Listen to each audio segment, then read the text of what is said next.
All right, welcome to Planetary Health First, Mars Next, and we are live today. We have an amazing guest, Christine Meyer, and she's no stranger to healthcare. She's a practitioner. I'll let her get into her story, but she's been 20 years. So she's started 2004, her practice, and she's a unicorn. You want to get into how much you've scaled, and of course, today we're going to talk a lot about the problems with remittance or whatever you call it on your side, getting paid and the cyber attack. But just tell me a little bit about you, Christine. So glad you're here. Oh, thank you so much for having me. So in 2004, I opened the doors to my practice. At that time, it was just me. I had basically one employee, and it was my mom. My intention was never to build a large primary care practice. It was really just to do my thing, take care of my little, group of patients. And over time, it just grew, I think, because there's a need and a desire for private practice. Patients love independent primary care. And so over the 20 years, I've grown from just me as a clinician and my mom to 20 clinicians, 84 employees, 2 buildings. We take care of 20,000 people in our community. It's my 4th child and something I am so proud of and invested my entire life into. And as you know, the last 2 weeks, it's really been threatened, and I'm mad about that. And it's good to be mad. I mean, this is not right. It shouldn't happen. And I would love for you to start with like D-Day. What happened? How did it happen? When did you find out? Walk us through that. Yeah. So first of all, if you asked me 16 days ago what Change Healthcare was, I would have been like, I have no idea. It sounds like a nonprofit that should be changing healthcare. I don't even know what that is. Because I have a tremendous billing team that does all that stuff behind the scenes. It's not in my world. So not last Wednesday, 2 Wednesdays ago, February 21st, my billing manager, Sue, posted on Slack. Actually, she said something like, hey guys, Change Healthcare's down. We can't submit payments from patients. And I'm like, oh, well, that sucks. It'll be up in a minute, right? Because our world is surrounded by tech that's up and down all day, every day. I don't pay attention to that stuff. I kept taking care of my patients. Later that day, it became apparent that this was a very big deal, that they had not been able to submit any insurance claims all day. And in my practice, we upload insurance claims on Mondays, Wednesdays, and Fridays. So this happened to be a Wednesday. No insurance claims went out. And we're like, oh, that's bad. But we were like, it'll be up tomorrow. And actually, we were watching United Health Group's updates. They're like, we expect this outage to continue throughout the day, period. So we're like, all right, the day, that sucks. But one day went into another and another and another. And unfortunately, it wasn't until February 27th, between our software vendor and just us watching, that we were like, shit, this is not coming back. Like, we need a workaround and we need it fast. So we lost an entire week before we figured out that we had to do something else. Wow. And so where are you right now as a practice? It's tough. So, I mean, there's a lot about how healthcare and private practice billing works that's probably outside of the scope of this conversation. But in general, we do great, and again, probably for a different conversation, but private practice can be profitable. And we've enjoyed great success and great profit over many, many years now. But it hinges on that revenue cycle. It hinges on, we see our patients, we submit their bills, we get paid, and so on. And what a lot of people don't realize is, in private practice, it's not as simple as, hey, we had a good month. This came in, this went out. We have some extra in the bank. A ton of our revenue comes at the very end of the year in the form of incentive payments and quality payments and our shared savings payment. So I figured something like 40 to 45% of our annual revenue comes in the last quarter of the year. That, plus the fact that January, February, and March are notoriously terrible months in private practice for a lot of reasons. First, lots of patients have gotten new insurance and our systems haven't updated their new insurance. So we have a lot of erroneous billing at first. The second thing is, patients have to meet deductibles. So it takes them a little bit to do that in order for us to start to get paid by insurers. And it's just notoriously a time when people are not prioritizing paying their doctor's bills. They're coming out of the holiday season, all of those things. But we've gotten accustomed to lean first quarters. Like, that's just what we do. But lean is just like making it, paying our people and just getting by. Now we're in the negative, and we got negative so fast. It was like somebody pushed us off a cliff. That's really what has happened here. And so are you talking with other clinicians, other physicians, what needs to happen? I mean, it sounds like even though you're independent, your private practice, obviously you'd love to be sitting on a few months extra cash or bridge loan or however, Right. not 4,000, which was given or however. What could you do? What could be possibly done on your end or collectively to help? I imagine this is not going to be the first. Sadly to say it. What do you see to weather future storms in this case?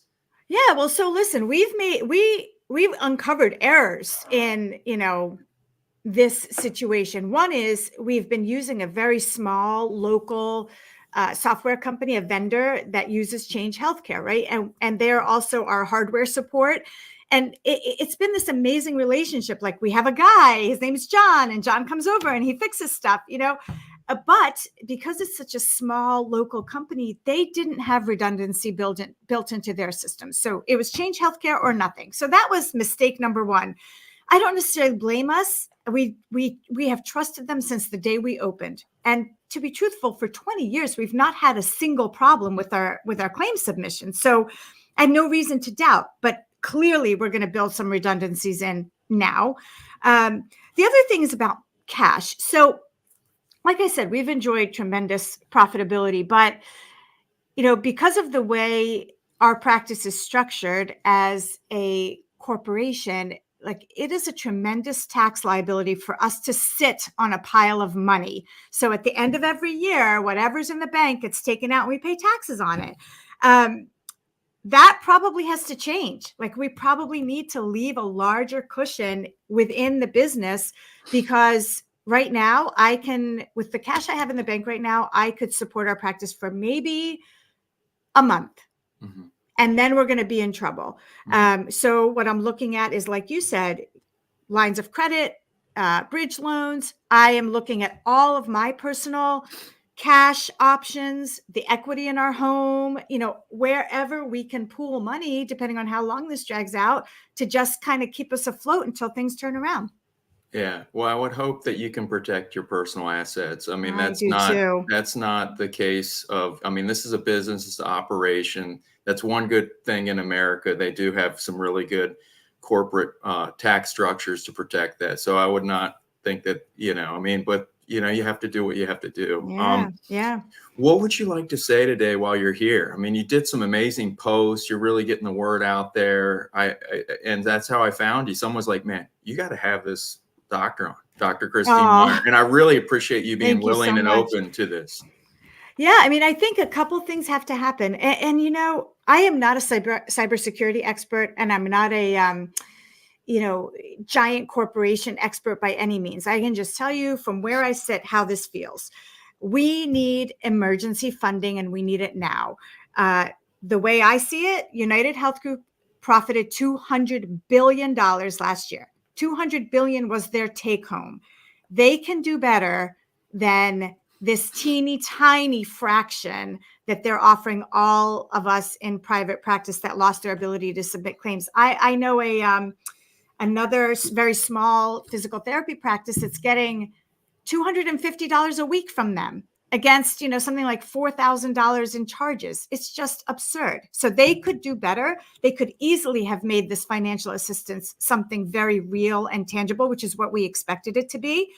The other thing is, I understand the downsides of government bailouts, but CMS has the ability to advance us owed dollars now. They know these claims are coming. The cash is there. I mean, when COVID happened, we immediately got dollars. I think within a month we had, CMS deposited money into our accounts, and then we had the PPP loan. Like, we were supported almost from the beginning, and I'm so grateful for that. But something like that needs to happen, because I think, yes, my practice is a unicorn in that it's private and it has grown and it's been successful. But I'm also a unicorn in that I have personal resources, right? Like, if worse came to worse, I'm not going to let my practice drown. I'm going to do what I have to do. And my husband and I were just talking about that last night. Like, we've already mobilized a bunch of stuff because we're like, who knows how long it's going to take to actually get that money from here to there, right? But lots of private practice owners don't have that liquidity. And and if you're at a certain point in your career, when you're tired, if you're close to retirement, this could be bye. This could be like, that's it. I'm not dealing with this. So I think, emergency funding right now is critical. And then long-term, obviously, like, no giant corporate entity should have their thumb so firmly on our healthcare system. Like, we cannot all be so solely dependent on one company that whose fault it is, I don't know. Like, I want to blame them completely, but that's probably unfair. But whatever it is, they're too much in control of this situation. Yeah, it seems like I'm not a lawyer, and gosh, I'm just curious, right? A curious interviewer, podcaster. But it seems like there needs to be accountability where it really, we still don't have, now we're finally getting there. We're a little bit with social media in New York, where there's some liability possible with social media. And to me, there is got to be some fiduciary responsibility if this, under something. Now, if you're too big to whatever, but that's your obligation. I don't know contractually. I'm sure they're amazingly great at not honoring that. But if that's what you're doing, if part of the pipes to get the claims or however, and I don't know any of that. All right. That's not my job here.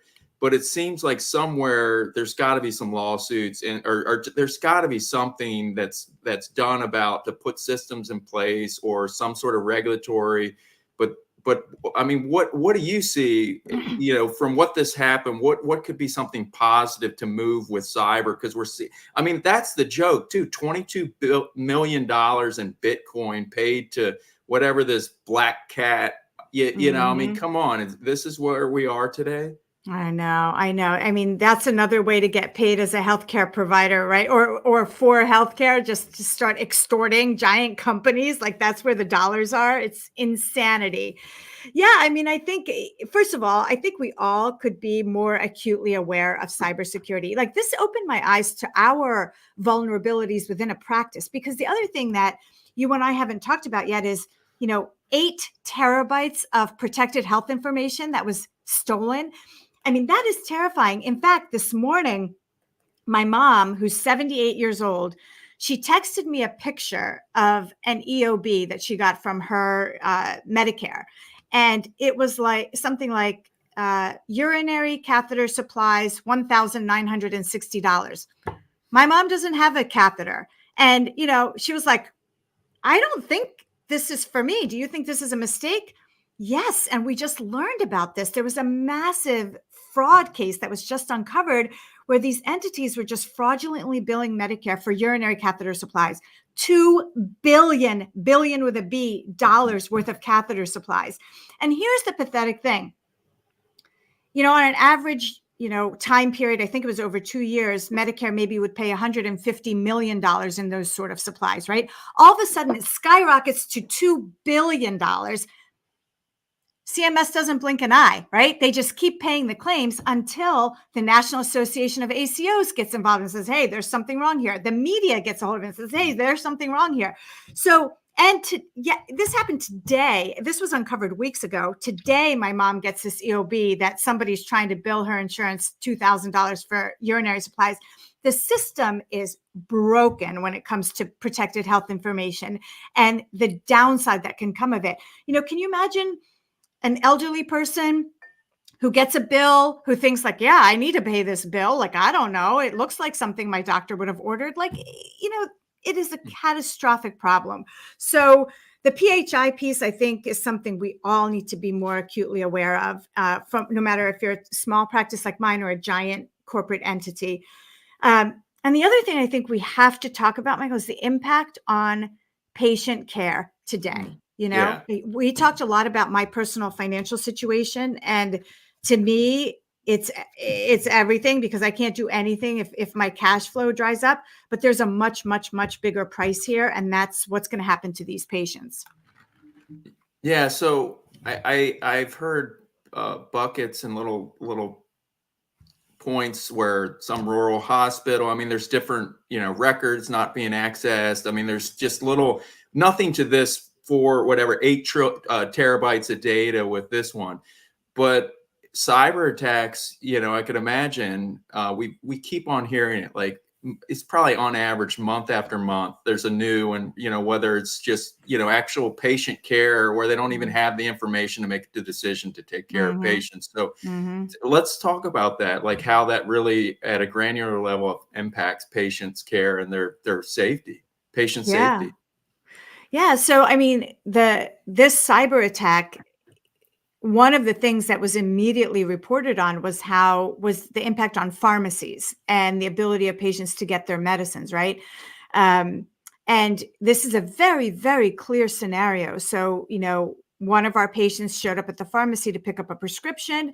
He's been using this coupon to cover some of the cost of the prescription for a long time. It was for a brand name blood thinner called Eliquis, which is Oh, I know all about that. yeah, It's $250 a month at least. My mom and dad take it like clockwork. My gosh. Exactly. It's a fortune. But, and this patient has heart disease, and for him, this is a life-preserving medicine. He cannot do without it. He shows up at the pharmacy to pick up his prescription. It just so happened to be due for refill, like immediately after this whole thing happened. The pharmacy is like, here's your prescription. That'll be $500. He was like, what? Because they couldn't process the coupon that he'd been using for years. They're just like, pay the $500 or you can't get your medicine. Now, this particular patient paid the money, but that's unique. How many people could just plunk down $500 and walk out of the pharmacy with their prescription they're used to spending $50 on? So that's what's going to start to happen on a pharmacy level. People aren't going to get the medicines they need, or they're going to get them late. And besides medicines that are life-preserving like Eliquis, there's all of these patients on drugs that if you go without them, you could go through withdrawal, antidepressants, ADD meds, anti-anxiety meds. Patients are going to do what they have to do. And if they don't have the money, they're going to go without their medicine. And that is going to be catastrophic. So, the pharmacy piece is the first very, very tangible piece. But then the next thing is going to be, what if I have to close my office? That's the terror in my soul. Like, what is going to happen to those patients? So has it been resolved right now? Are patients able to get to the pharmacy? Do you know, like, the word on the street? I just don't have that information. Are we back as I don't want to say business is normal now? What's the word? I don't think so. I think just yesterday, Change Healthcare was able to open up like an alternate route for prescription claims. So that piece, I think they've developed a workaround for. I don't know how functional it is right now, compared to claim submission, where there's been literally zero movement in that. Yeah, I just feel like, very few was, I need to be careful how I word it, but like, you have the financial failure 2008, and, you're selling crap, mortgage-backed securities, the whole whatever. And to me, I feel like this is like incompetency at the highest degree, that this organization really, like, something needs to be done, and how this was to happen, and how you can have everything housed in one spot. Great. Maybe allow the cyber thieves to get everything, but to stop everything. I mean, can't you have systems in place that don't operate on one thing? I mean, exactly. I just don't get it. And I'm not a technical person. I've worked in technical aspects, but I'm not a coder. I'm not a cyber hacker, or whatever you call it. But this, I mean, come on, Yeah, I mean, I think there's so many layers to that. Like, yes, it shouldn't have happened in the first place. I just talked to someone yesterday who was so smart and said to me, he's a cybersecurity expert, and he said, "Listen, 99% of our cyber security issues happen between the seat of the chair and the keyboard." And I was like, "Oh my God, it's the people, right? It's the human error or the lack of understanding." And so, I know for us, we are woefully undertrained in, what we need to be doing to protect our systems, and that's something that's going to change moving forward. But for a company like United Health Group, why is it that the only solution was change healthcare? And I agree. Yes, that was hacked, like disconnect it, cut it loose. I understand. But why wasn't there a backup immediately? And then when there wasn't a backup immediately, why wasn't there more information provided? Why wasn't there a workaround? Now, 2 weeks in, why isn't there financial support? There's so many layers where United Health Group has failed us, for how huge and successful they are. They're not a fly by the seat of your pants operation. They are massive enough to have made true impact in this disaster that they created. Yeah, no, I totally agree. And imagine every day Apple, Google, Microsoft, all those organizations are hacked all the time, but they have Right, redundancies. They have everything you could imagine because that's right, like air traffic control or whatever. It's like oxygen. They've done everything they can as a systems, as a technology, in order to make sure that they don't have a ground halt. And so that to me seems like day one, any sort of healthcare organization needs to have. I don't know what the term should be, but it should be zero something. I know they have different concepts, but nothing, Six Sigma, nothing should be stopped by cyber. And to right. have a system, of course, things are going to be hacked, of course, whatever, but to have a system ground to the halt, it just should not happen in healthcare. No, I mean, think about the consequences too. Like AT&T went down in my area not a couple weeks ago. And I remember someone was in my house and she couldn't send a text on her phone, and she was so distraught. She's like, "Oh my God, I can't send this text." And then we found out later, like AT&T was down. I'm not sure if it was a cyber attack or whatever, Mhm. but people were paralyzed by that. Now we have a situation where people can't get their medicine. People Mhm. might not be able to go to the doctor. Like the consequences are so much greater than not being able to send a text message, and we're treating it in the same way. Like, it just can't be. The consequences are too dire. Like, I'm telling you, it's not an exaggeration that if things don't turn around like today, patients' lives are going to be at risk. That's Mhm. going to happen.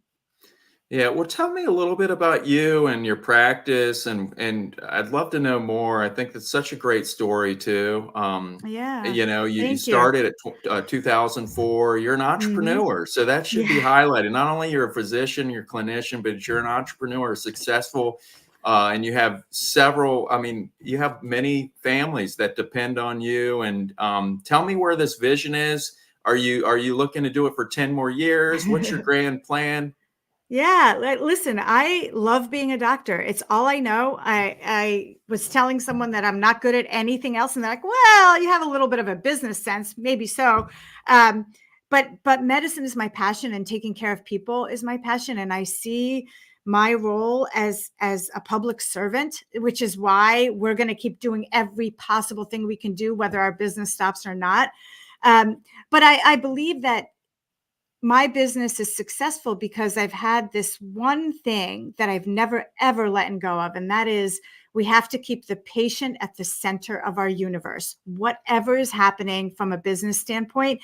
And I truly believe that if that's the culture you build a medical practice around, it will be successful. And it's really, we don't compromise on that anywhere, whether it's the people answering the phone or the billing team or the clinicians or the MAs. We always put the patients at the center.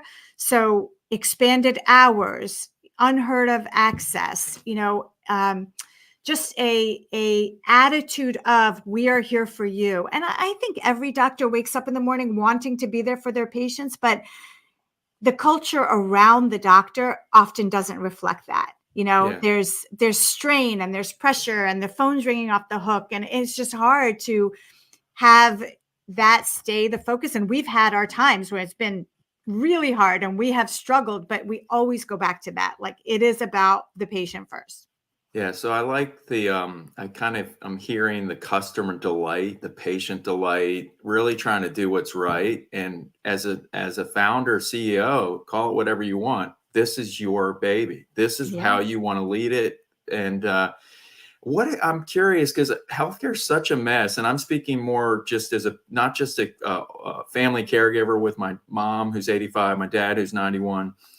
But me, almost 50, going to the doctor, that 15 minutes, that Mhm. disconnected care, lack of medical records, labs that speak together. So I'm actually going now to start seeing an integral practitioner, because eating, sleeping, and exercise, not just like asking that one question, like, how are you really Mhm. doing that, is fundamental. I mean, the evidence is so important that if you want to impact your life and your Mhm. well-being, your longevity, you have to be involved in that. So I'm really excited about that. And they actually prescribe medicine. I believe my insurance will take it. We'll see. I haven't gone yet. Mhm. But my question's coming down to you now is, there's 167 hours outside of that clinic. It's such a horrible experience when you call the doctor, they don't answer. Oh, we don't have the calendar out 6 months. Mhm. Oh, we don't you got to call at 8 o'clock. If you get someone, we'll let you do same day. Tell me what you do as an entrepreneur, as a doctor, to try to do it the way families would like to do it. What makes Yeah. you different? You must rely on vendors. How do you get it right? No, so first we get it right by getting it wrong. We've gotten it wrong so much. Like, Hmm. over the years, like, every single mistake that I've seen us make as a practice has been flipped on its head and turned into a tremendous asset. And that's how I think, business owners have to operate. You're going to fail, and everybody talks about failing forward. I mean, fail forward in a somersault and stand up on your feet. Like, that's really what you have to do. It's so important. Hmm. So, I one of the things as a founder, I think, is you can't get disconnected. Like, you have to keep your eyes on the ball and the process and the day to day. So I still see patients. I see patients at least 2 days a week. My person, my being is in there. I see what patients need. I see what the demand is, and we respond to that. I think one of the things that's really important, and it kind of ties back to this conversation about Change Healthcare, is to really build a practice that is catering to a patient's every need, and not have it be a direct cash only practice, because that's a whole nother conversation. But to be able to have a practice like that, where patients just pay their copays and get that level of service, takes money, right? So many years ago, as we started to transition to value-based care and we started to get incentive dollars from those programs, I started to reinvest them into some programs, like having a doc of the day. And this is just one small example, right? And you alluded to this, Michael. So I have one nurse practitioner or PA who walks into the office every single day, and they have an empty schedule. 0 patients Nice. are on their schedule. And whoever calls that day, they get put on that schedule. Now, that, as a business owner, that was tremendously terrifying, because that healthcare provider is really expensive, and they're Hmm. getting paid whether they see 0 patients or they see 50 patients. So I had to take a leap. I had to have the financial cushion to say, if nobody calls today, we're going to be okay.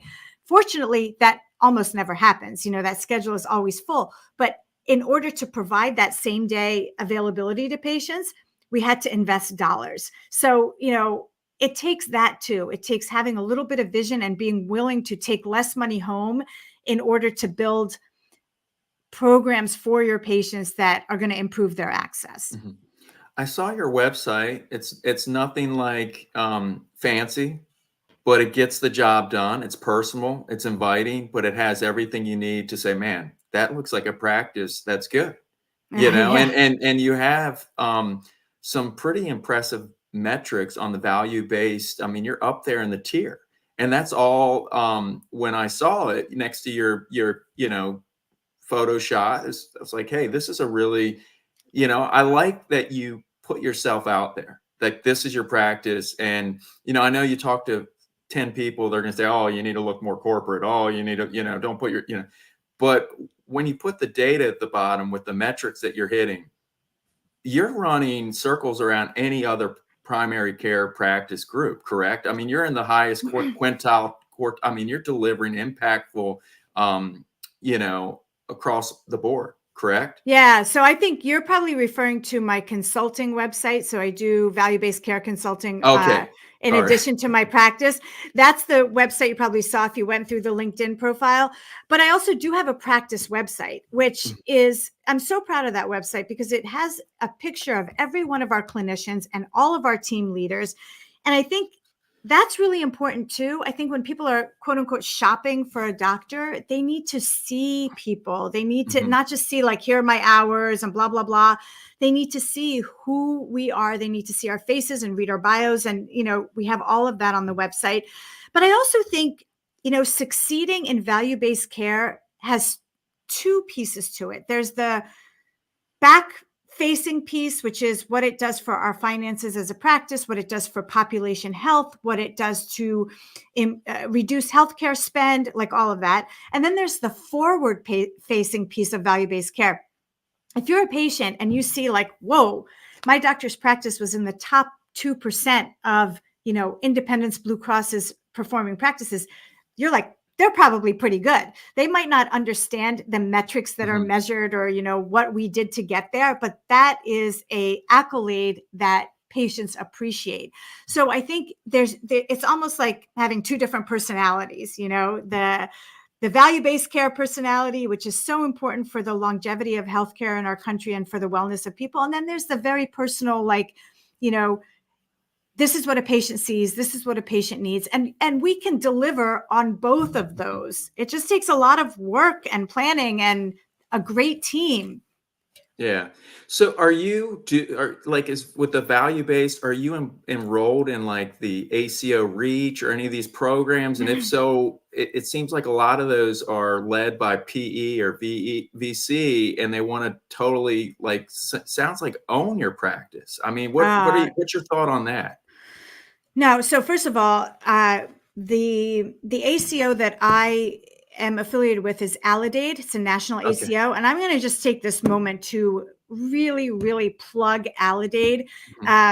So they're amazing in terms of Aledade helps us succeed. I mean, I think is the only way to say it. They empower us to take good care of our patients. And that's been, you know, true since I signed on with them several years ago. But the thing about Aledade, their true colors came out 2 weeks ago. When this whole fiasco happened, immediately they were like, how can we help? What do doctors need? You know, so I think having partners like that is so important. So they are not a VC. They are a physician-led organization. I think that's critical. The other value-based care programs we're in are typically affiliated with other insurers, like Independence Blue Cross has a value-based care program.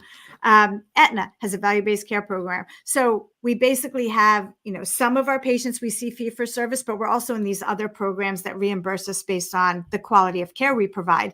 And we take it all together to, you know, build up not just the financial security of the practice, but also the level of care we provide. It's all of that together. So how do you know, obviously patients aren't aware of these demonstrations. How do you deliver seamless? I mean, obviously no patient, population health, you know, I'm not the same as my mom or dad. How do you deliver that? Seems like there's so many, you know, how do you do that? We have a very intricate, built brick by brick workflow.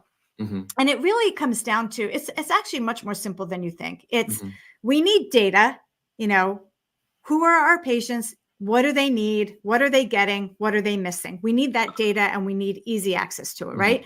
And then we need dollars to build programs to fix these deficits, right? And that's what these value-based care contracts provide for us.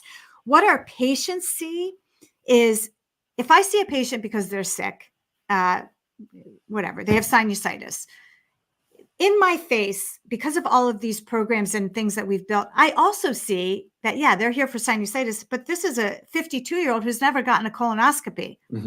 Like immediately my eyes are drawn to that. Is that my job at that very moment? No. Does that patient think I'm going to talk to them about colonoscopy? No, but I'm going to, because what we've learned is Every single touch point is an opportunity to improve a patient's health, no matter what they're there for.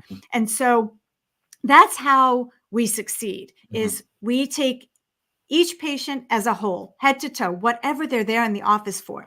And honestly, I use colonoscopy as an example because I might have Hey, to I see that get it. I get it. patient. I had one like 2 years ago. I It's a mean, tough sell. It's a no, tough sell, right? it's the touch point is the people. People make decisions by talking to their friends. I mean, that's really, and I talked to another doctor, I asked someone else, hey, what about the Cologuard? No, the Yeah, Cologuard is only good but so much. If you have any risk in your family, you need to have exactly. the real thing. And I said, really? Is it a scam? He said, no, the data is really in favor that the risk of damage to your whatever is Right. way lower than the risk of having an issue. So I did it, from that. Amazing. Exactly. And that's what we have to do. It's the hardest things to convince people are the ones that take the most conversations, So my sinusitis patient isn't going to go out tomorrow and get a colonoscopy, but I'm No. going to talk to him 3, 4, 5, 6, 10 more times and eventually, get him there. Yeah, the prep is something. You just got to Yeah. hang out a little while, but you sleep through it when you do it. So I mean, that's what I say as a patient. Anyway, enough talk about that. But what do you like? I don't want to, I know this is really about the cyber and all, but the other No. thing I'd like to know as a patient, how do you like from digital first, like, do you have a text capability? Tell me about like what makes you, because I would just wish the doctors that I could see is just they get it. That like it just Yeah. seems like the EMR sucks, the my chart and all those just suck. And so Yeah. I have to be careful. I don't want to boohoo, but it just seems like it could be so much easier from the touch point of your phone to inside getting an appointment to then the aftercare. And it would, if it was done right, it would save everyone workflow. So the call, the phone. Tell me about that. I'd love to know how you Yeah. make that right and work. We don't have a complete solution. We have not like come up with this amazing, like this is what our Mhm, patients get and that's why they love us. We have just tried to make the most of every system. So we still have phones and our phone system has sucked over time. So we're on our third phone system in 3 years. mhm, And it's because the capability of the system just kept being too small for what we needed. And so we mhm, kept pivoting and pivoting. And one of the biggest complaints our patients ever had about us was the phone system. I can't get somebody on the phone. mhm, So that's one thing that we're constantly working on. I think, again, between the seat and the keyboard, having the right people answer the phone, having every single person that picks up that call be 100% bought into the culture of the practice, which is patients first. Give them what they mhm, need first is mhm, critical. mhm, Phones are one piece. You maximize the use of our patient portal. So we're on Epic, is our EMR, and mhm, that's the Rolls Royce of medical records. And we encourage all of our patients to use that portal. But to your point, if patients are using the portal to send us messages and we're not responding to them, all of a sudden that is useless to a patient. So mhm, we have mhm, made it part of our culture that we reply to those portal messages. Like it is mhm, not negotiable. mhm, And then the other thing is just about access in the office, like making sure we're there 7 days a week. We're there till 8 o'clock at night. We invite people to walk in during the morning hours.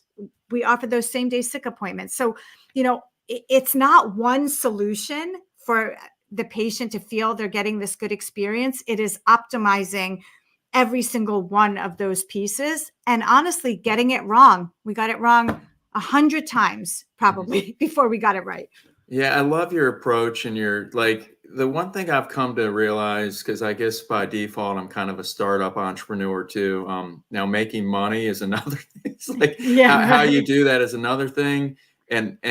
But the mindset of being okay with Yeah. problems. Like people Mhm. have the wrong thing to think that there's lollipops and sunshine and you're going to get, there's never that point until you sell that or whatever, exit. But when you start what you've done, or when you're really trying to do something really super hard, you're going to wake up. I'm ready. I'm ready for a big problem, not change healthcare Yeah, necessarily, right. but if you got to roll with it and have that mindset. And once you do that, you're going to figure out it's not, I will. I'm going to. Exactly. You And have to. so tell me a little bit. I'm really curious, and I know we've kind of drifted, but you're a clinician. I mean, you're not a cyber technician. This was just No. something part of it. So I just felt like really your operational excellence, just with really delivering high value to your patients, your families. Do you do an on-call nurse, and do you do this RPM thing, and have you brought that into your practice? Because it seems like it's really not been executed yet, and there's huge opportunity to leverage the technologies, whether it be LiDAR, passive sensors, to really get data that's just, I think that we're at the very starting point to get the walls of the hospital to be in people's homes. And Oh, you're the yeah. type, so I'd love to know a little bit about that. Yeah, so you asked about on-call. We have an on-call provider every night, a doctor, nurse practitioner, PA, and holidays and weekends and all that. And our presence in the office is so expanded that the on-call hours are actually very small. So yeah, always available for our patients. RPM is actually very interesting. So we do use an RPM program primarily for blood pressure monitoring, for home blood pressure monitoring. And it has been so helpful for a lot of reasons. I mean, obviously, for those that don't know, remote patient monitoring is what we're talking about. And you can monitor a variety of metrics depending on the patient's condition, blood pressure, blood sugar, weight, all kinds of things. But for us, it is, the fact that these monitors get data from the patient directly to us, usually via cell signal, without the patient having to send us a spreadsheet or call us or whatever, is tremendous, because we get the data at the moment the patient is checking their blood pressure. And it does a lot of things. First of all, you No can't white make glove, no white, and white no white coat. gown, white coat, right? Exactly. Yeah. Exactly. We're not seeing people who are terrified in the doctor's office. That's the first thing. The second thing is we can't make treatment decisions based on one reading we get every 3 to 4 months when that patient's in the office. We need way more data points than that. And then third thing is, when we have patients check their blood pressure every day, they are engaged. They care. They are seeing those readings just like we are. And they're like, oh, I probably shouldn't have had that bag of chips last night. Look at what my blood pressure is. And that patient engagement piece, I would argue, is almost as important as the data that we get and the actions that we take upon it. We do the same thing with, continuous glucose monitoring, I think, is another really, really big area, not just for diabetic care, but for pre-diabetes and obesity and all of that. And so what is your, I keep on hearing such failure with the hospitals trying to implement this. After 2 to 3 months, it just fizzles. Are you able to sustain these programs? And if so, what about would be the panel size that, and how long? It's not easy, I'll be honest with you, because there's a lot. You have to convince the patient. You have to convince the patient to walk out of the office with this blood pressure cuff and check their blood pressure, and there's rules in terms of billing, like they have to have 16 readings and, 30-day period. So it's all of that. But I think again, mistakes first is how we learned. What we figured out is when we have patients at home checking their blood pressure and we're getting their reading, if we don't engage with them, if we don't call them and say, hey, I saw your blood pressure or whatever, if we're just passively looking like this guy's fine, she's fine, whatever, patients rapidly lose interest and they stop checking. No actions being taken. Why am I doing this? We know that we're watching, right? But it came down to adding a human piece. So now we have an RN named Carly who does our entire RPM program. And I think we have about maybe 350 patients enrolled for blood pressure monitoring. She calls those people. She spends her entire day, every day on the phone. And sometimes the call is, hey, everything looks great. I'm just checking in with you. I want to make sure you're good. And because she's an RN, a lot of times these patients will pick her brain about other things. Oh, while I have you, can I ask you this? What do you think of this? So that's, a huge, point of contact for patients. And sometimes it's much bigger, like your blood pressure is really high. Like, what's going on? Let me get you into the office today. Let me talk to your doctor. We probably need to make an adjustment. So the monitoring and the patient piece isn't enough. We had to build in that human action taker on the data that we're getting from the RPM. Yeah, that makes sense. And that is a employee of yours, or is that another? Mhm. Okay, okay. Yeah, yeah. And so I don't want to take. I know we've been there. We're at about 45 minutes in. I want to make sure we get to what's hand and what's important to you. I really appreciate you coming on today. Such short notice too, and No, then I live. I appreciate know you. you're terrified at first, but it's like uh, you're you're no stranger. I tell you, you don't need a PR agency. You're doing you blew it out of the water. Well, So thank you so much for having me. I appreciate it. what would you like to just shout out or say as we're wrapping it up today? You know what? Honestly, first I want to say thank you for having me because when I got on the call with you, I think I told you I haven't slept in many, many days. I'm revving on, basically antacids and caffeine. Mhm. But having you ask about and care about and listen to me talk about my practice and my patients, I feel like this massive weight lifted off of my shoulders right now as I'm sitting here talking to you. I feel re-energized. I feel like, you know, forget Change Healthcare. Like, we've got this. Like, we're going to be okay. Mhm. And I think I really needed that. So honestly, I have to thank you. The Change Healthcare thing is outside of my scope, but I will tell you, we've learned some valuable lessons from it that we're going to take home. I think we still need action. We need action from people who can take it. We need Congress to support us. We need CMS to support us. We need United Health Group to pony up and do better than they're doing. I think those three things are going to help us for the next week or two. And that's what we're talking about here. We're talking about timelines that are weeks in length, not months, not years, in terms of just survivability of a practice. And then after that, the much bigger picture. What are we doing about cybersecurity? Is it okay to have a, $500 billion company in charge of all of these things? Those are existential questions outside of my scope. But for now, keeping the patient at the center, you really helped me do that today. So thank you, thank you, thank you for that. And then, we just need support over the next couple of weeks as much as we can get. Yeah, no, awesome. And you said your mom is part of your practice too? Yeah, What yeah. does she do? Tell me where she started and where she's been promoted. I'd love to hear that before we get yeah. Yeah. So my mom, she's 78 now, and she started with us right after she was laid off from Maryland. So she was in finance, Mhm. never did a lick of medical billing. And when we opened the practice and it was just me and my husband's pediatric practice, she was like, I could learn medical billing, let me see if I can figure it out.